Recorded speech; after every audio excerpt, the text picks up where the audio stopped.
કેમ છો કલેજ આવ જય માતાજી જય શ્રી રામ સ્વાગત છે તમારા એક નવા વિડીયો પર ને જો તમને શું લાગ્યું વરસાદી થોડોક તડકો કાઢ્યો તો શું વરસાદ નહીં આવે તેમ છતાં તડકાની સાથે વરસાદ જો વરસે છે અને પાછો જેવું તો બધું ભેનું કરી દીધું છે ને આપણે બકરા જે છે ગદીડા એ એમનું કામ કરી રહ્યા છે ને લીમડો ખાય છે જો તમને દેખાડો એ રીતે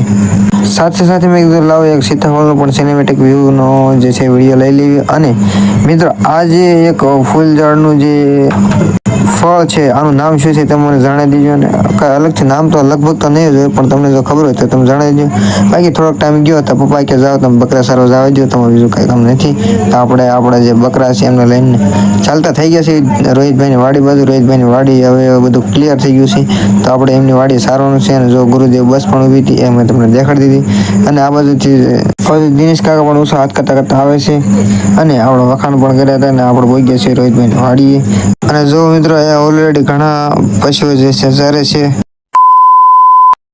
મિત્રો ફાઇનલી વાગી ગયા છે 5 ને આપણે 9 થઈ ગયા છે તૈયાર કારણ કે જે તુલસી વિવાહ છે તો જરૂર આપણા ગામમાં બજરંગ બાબાની મઢીએ તો આયોજન હશે જ અને હનુમાન પણ પગે લાગવા જવાનું છે તો તમને જો છે કે બનશે તો દેખાડીશ અને આપણે મઢીએ પણ જવાનું છે તો એ તો કન્ફર્મ દેખાડીશ અને જો આવું કાંક વાતાવરણ છે 5-6 વાગ્યાનું અને જો વાદળ કાંક થશે હવે મારા અંદાજે વરસાદ નહીં આવે પણ તમે મારો અંદાજ શું કહેશે એ મને કોમેન્ટમાં જણાવી દેજો બોલો થોડીક તકલીફ થાય છે પણ એડજસ્ટ કરવાનું તમે ભૂલતા નહીં કારણ કે આપણે વિડીયોમાં હજી થોડુંક એડજસ્ટ કરવાનું રહી ગયું છે થોડુંક એડજસ્ટ કરી લેજો અને ચેનલ પર તો સબસ્ક્રાઈબ કરી નાખજો બાકી ચાલો આગળ તમને ગલુડિયા પણ દેખાડું એટલે કે કૂતરીના બચ્ચા જો આ છે કૂતરીના બચ્ચા એની યાર ઘડીક મસ્તી કરી એટલે થોડોક ટાઈમ વહી ગયો અને મેં થોડોક વ્લોગ પણ લાંબો બને કારણ કે ઓલરેડી તો જો આ ગલુડિયાને પણ રમાડવાની મજા આવતી હતી ને એમાં ગલુડિયાને પણ રમાડ્યા મારી સાથે મારા ભાઈ પણ હતા કરણભાઈ અને